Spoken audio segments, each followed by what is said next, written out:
A finales de 1972, volar en un Lockheed LS-1011 TriStar era casi ciencia ficción. Cabina ancha, motores potentes, tecnología de última generación. Un símbolo de progreso. El 29 de diciembre de 1972, el vuelo regular de Eastern Airlines 401 salió de Nueva York rumbo a Miami con 176 personas a bordo, 163 pasajeros y 13 tripulantes. Era un vuelo rutinario, nocturno, hacia el sol de Florida. Poco antes de la medianoche, el avión se estrelló en los Everglades de Florida, a pocos kilómetros del aeropuerto de Miami. Murieron 101 personas, 75 sobrevivieron. Eso, por sí solo, bastaría para convertirlo en una tragedia aérea más. Pero el 401 no se quedó ahí. Tras el accidente, se recuperaron piezas del avión siniestrado y se instalaron en otros LS-1011 de la compañía.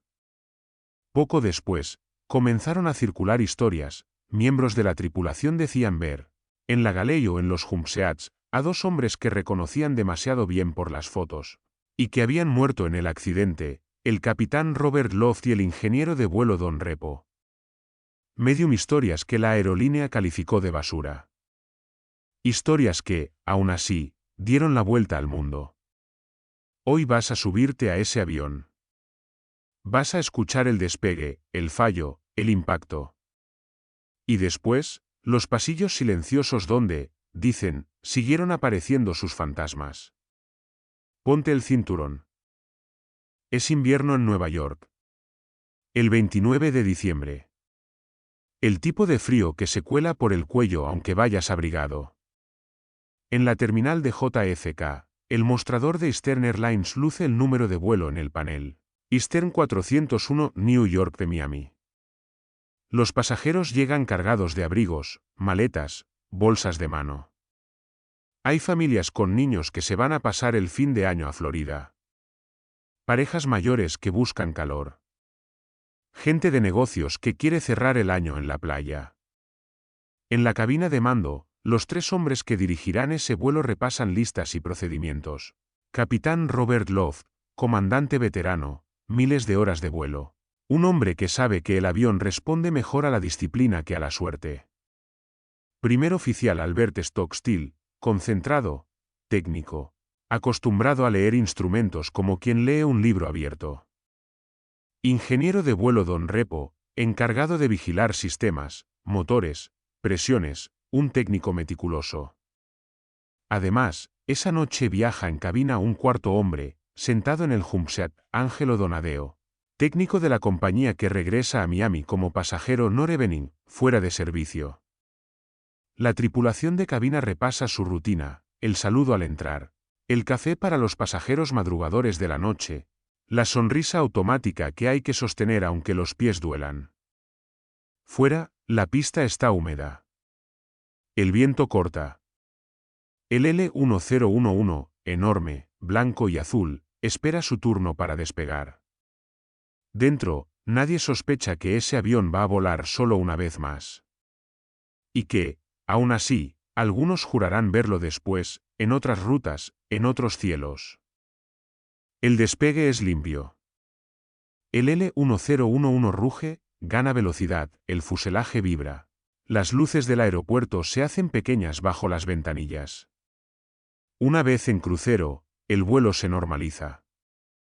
Los pasajeros se aflojan el cinturón. Se sirve bebida, quizá algún snack.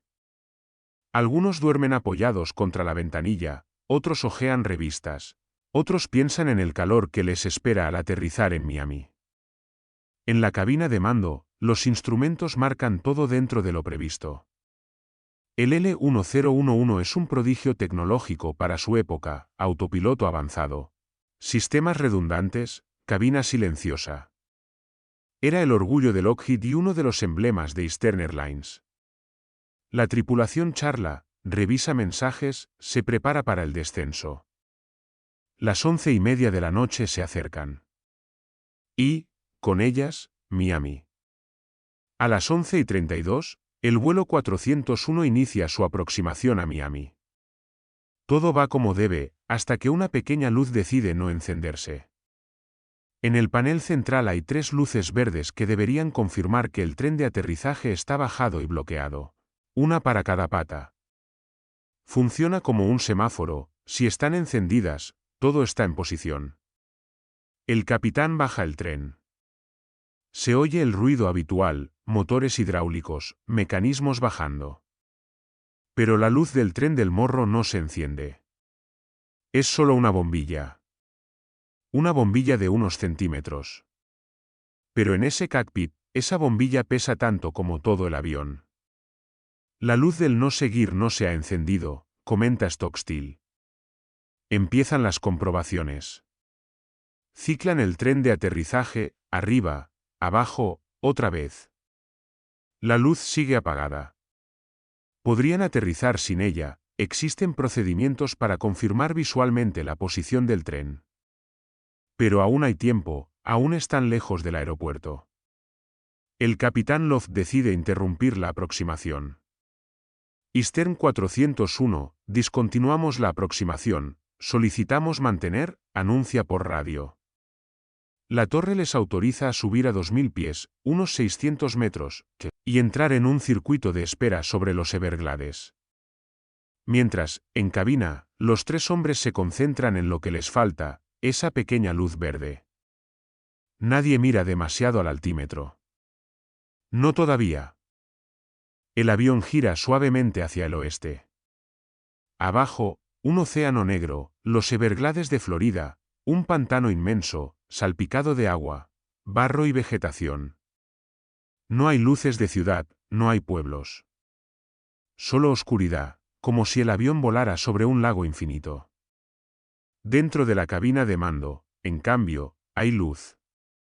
El capitán activa el piloto automático en modo de mantenimiento de altitud. En teoría, el avión debería quedarse clavado en esos 2000 pies mientras resuelven el problema de la bombilla. El ingeniero de vuelo Don Repo se quita el cinturón. Su tarea ahora es bajar al compartimento de equipos, justo debajo del piso de la cabina, para mirar por una pequeña ventanilla y comprobar físicamente la posición del tren de Morro. Mientras él se desliza hacia abajo, el capitán y el primer oficial manipulan el módulo de la bombilla. Lo retiran, giran, revisan fusibles, intentan cambiar la lámpara. En algún momento, mientras Love se gira para hablar con Repo y se inclina hacia atrás, su brazo roza el yugo. Una presión leve, casi imperceptible. Pero suficiente. El autopiloto sale del modo de altitud fija y entra en modo de control wheel steering, CWS. Ahora mantiene la actitud en la que el piloto lo deje. Un ligero empuje hacia adelante significa un ligero morro abajo. El avión empieza a descender muy lentamente. Nadie lo nota. El altímetro se mueve de forma casi imperceptible. 100 pies menos. Luego 150. Luego 200. En cabina, los ojos están pegados a la bombilla, al panel, a la trampilla por la que Don Repo ha desaparecido. Hay un avisador sonoro de altitud, un pequeño din, que debería sonar si el avión se aleja demasiado del nivel asignado. Suena, pero suena en un altavoz colocado junto al asiento del ingeniero de vuelo. Don Repo está abajo, en el compartimento. Arriba, entre voces y concentraciones, nadie parece registrarlo. El Tristar sigue bajando. Muy lento. Silencioso. Sobre un mar de oscuridad. En cabina de pasajeros, algunos sienten una ligera sensación en el estómago, como cuando el ascensor baja un poco más rápido de lo normal. Nada alarmante. Es tarde, muchos están medio dormidos. En la cabina de mando, pasa un minuto entero. El avión ha perdido ya cientos de pies. La aguja del altímetro sigue descendiendo. La indicación digital también. En las grabaciones de la caja negra, los investigadores escucharán después cómo, en un momento dado, el primer oficial Stockstill se da cuenta, "We're still at 2000, right? Hey, what's happening here?", pero ese momento llega demasiado tarde. A 11:42 de la noche, aproximadamente, el avión está ya tan bajo que el tren de aterrizaje podría tocar el pantano. Pero no hay luces abajo. No hay ciudad. No hay horizonte que ayude a los pilotos a darse cuenta del peligro. Solo un negro absoluto. Y entonces, el L-1011 impacta contra los Everglades. Primero toca la punta del ala izquierda. Luego el motor izquierdo, luego el tren de aterrizaje de ese lado. El avión abre surcos en el barro y la vegetación, se parte. Se desintegra en secciones que siguen deslizándose sobre el agua. Para los que iban dentro, el impacto es una mezcla imposible de ruidos, metal desgarrándose, equipaje volando.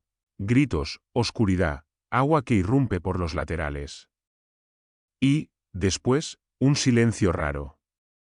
El silencio de un avión moderno, brillante, tecnológico, convertido en chatarra en medio de un pantano. El Everglades no es un campo limpio. Es agua oscura, barro profundo, hierba alta, islas flotantes de vegetación.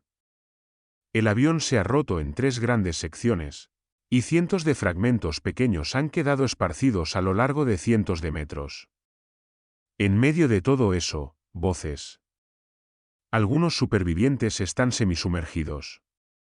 Otros cuelgan aún de sus cinturones, boca abajo, atrapados entre asientos retorcidos. La noche es fría, el agua también. No hay farolas. No hay casas. Solo el cielo negro y, a lo lejos, el sonido de algún motor, el de una airboat, una lancha de fondo plano, típica de la zona. Un hombre llamado B.U. de Marquis y su compañero están pescando ranas cuando ven un destello y oyen un estruendo. Se acercan, se encuentran con el infierno.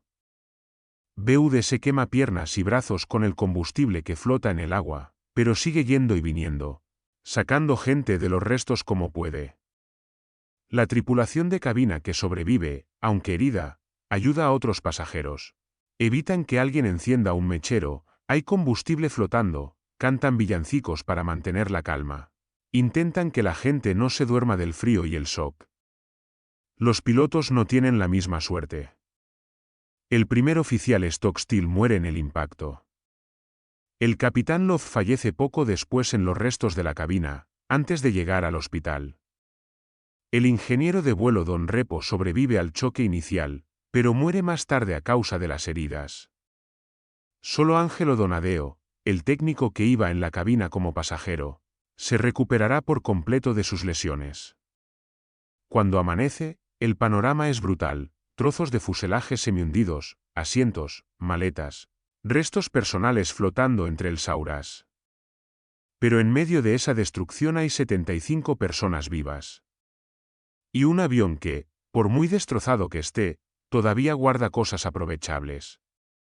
Meses después, el NTSB publica su informe. No habla de fantasmas. Habla de errores humanos. El resumen es frío y directo, la tripulación se obsesionó con una bombilla que no funcionaba, se distrajo. No vigiló los instrumentos y no se dio cuenta de que el avión perdía altura hasta que fue demasiado tarde. El autopiloto, al cambiar de modo de forma inadvertida, hizo el resto. El accidente del 401 se convertiría en un caso de estudio clásico sobre gestión de recursos en cabina. A partir de él y otros similares, muchas aerolíneas comenzaron a implantar programas de Crew Resource Management, CRM, para que siempre haya alguien vigilando los instrumentos, aunque el resto esté resolviendo un problema. La explicación técnica es clara. El dolor de las familias, también. Pero en paralelo al informe oficial, había otra historia que empezaba a escribirse de manera silenciosa. Una historia que no hablaba de fallos de altímetro, sino de apariciones. Cuando una aeronave se estrella, no todo se convierte en chatarra. Los restos se examinan. Lo que está completamente destruido se desecha. Lo que está intacto o reparable, se recupera, en una industria cara y ajustada. Cada pieza aprovechable cuenta. Del fuselaje del 401 se rescatan componentes, paneles, equipos, puertas de hornos, partes del sistema de Galley, quizá piezas de cabina. Algunas de esas piezas serán instaladas en otros L-1011 TriStar de Eastern. Entre ellos aviones identificados en la literatura como el N-318EA, otro TriStar de la compañía. Los nuevos aviones siguen volando rutas normales, Nueva York de Miami, Miami-Tampa, Atlanta-Houston. Limpios, reconfigurados, con pasajeros que no tienen idea de que parte de su cabina, de su cocina de a bordo, de sus compartimentos, proceden de un avión que se partió en un pantano. Al principio, no pasa nada. Luego, sí. O al menos, eso es lo que cuentan. Imagina a una azafata preparando el servicio en la galley de un L-1011 cualquiera de Eastern, meses después del accidente. Vuelo nocturno, luces de cabina bajas, cabina casi en calma. Ella revisa el horno, comprueba carros, cierra puertas metálicas. Al cerrar una de las puertas del horno, ve algo reflejado en la superficie pulida. Hay un hombre detrás de ella. Lleva uniforme de capitán de Eastern. No debería estar allí, ningún piloto baja a la galley en ese momento del vuelo. La azafata se gira para saludar, quizá para preguntar si necesita algo. Pero antes de que pueda decir palabra, el hombre desaparece. No hay nadie en el pasillo. No hay nadie en el galley. Solo está ella, el zumbido de los sistemas eléctricos y el ruido lejano de los motores. Más tarde, al describir la cara que vio, coincidirá con las fotos de Robert Loft, el capitán fallecido en el 401. En otro vuelo, otra tripulante, en otro avión, abre un compartimento superior para revisar el equipaje de mano antes del despegue. Entre maletas y chaquetas, ve, durante un segundo, el rostro de un hombre que la mira desde dentro del compartimento, como si estuviera sentado dentro del mismo. Cuando se sobresalta y parpadea, ya no hay nada. No es un pasajero escondido. No hay nadie. Ambas mujeres, y otros, describirán al mismo hombre. Y ese hombre está enterrado desde diciembre del 72. No solo ven a un capitán. En varias historias, los tripulantes relatan una figura masculina de mediana edad, con uniforme de ingeniero de vuelo, que aparece de pie junto a la puerta de la cabina o en el pasillo, vigilando. En un relato muy repetido, un ingeniero de mantenimiento entra en la cabina de un L-1011 que está aún en tierra, preparando el avión para el siguiente vuelo. Encuentra a otro hombre con uniforme técnico revisando paneles. Piensa que es un compañero suyo.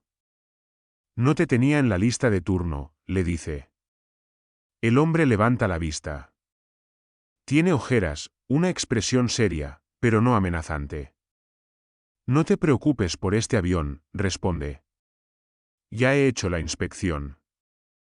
Después de eso, según la historia, desaparece. O simplemente no se le vuelve a ver por ninguna parte del avión. Más tarde, al ver fotos, el ingeniero de mantenimiento reconoce al hombre como Don Repo, el ingeniero de vuelo de aquel 401 que murió tras el accidente. Las historias se acumulan, tripulantes que dicen verlo inclinado sobre el panel de instrumentos, en un avión al que acaban de instalarle piezas procedentes del 401. Pasajeros que cuentan que un hombre muy amable en uniforme les advirtió que se abrocharan bien el cinturón, cuando los auxiliares de vuelo reales todavía no habían comenzado el anuncio. Miembros de cabina que encuentran a un técnico sentado en el jumpset de galley, en completo silencio, que al ser interpelado simplemente desaparece. En casi todas las versiones, la actitud de esa figura no es hostil. Es seria, concentrada. Como alguien que sigue trabajando, incluso después de muerto. Como un ingeniero de vuelo que no quiere que vuelva a suceder lo que pasó sobre los Everglades. Uno de los elementos más inquietantes de la leyenda del 401 no es solo ver fantasmas, sino lo que supuestamente dicen. Hay historias de tripulaciones que, preparando un despegue, ven a un hombre sentado en un asiento de observación. Creen que es un inspector, un piloto extra, alguien de la compañía. Cuando van a pedirle su identificación, él les mira muy serio y dice algo como, no se preocupen. Yo ya he hecho la revisión. Este avión no tendrá problemas. En algunas versiones, la aparición advierte de un riesgo: no despeguen con este avión. Hay un problema que todavía no han visto.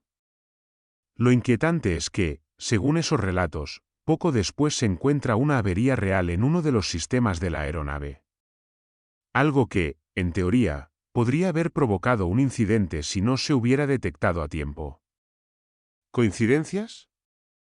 ¿Tripulaciones especialmente nerviosas tras el accidente, viendo patrones donde no los hay? ¿Historias adornadas con el tiempo? Tal vez. Pero la figura del ingeniero Don Repo, como especie de espíritu protector de mantenimiento, se convierte en un mito interno en Eastern. No es el fantasma vengativo de una película. Es un hombre que se quedó atrapado en la rutina de su trabajo: revisar sistemas, verificar que todo esté bien, vigilar.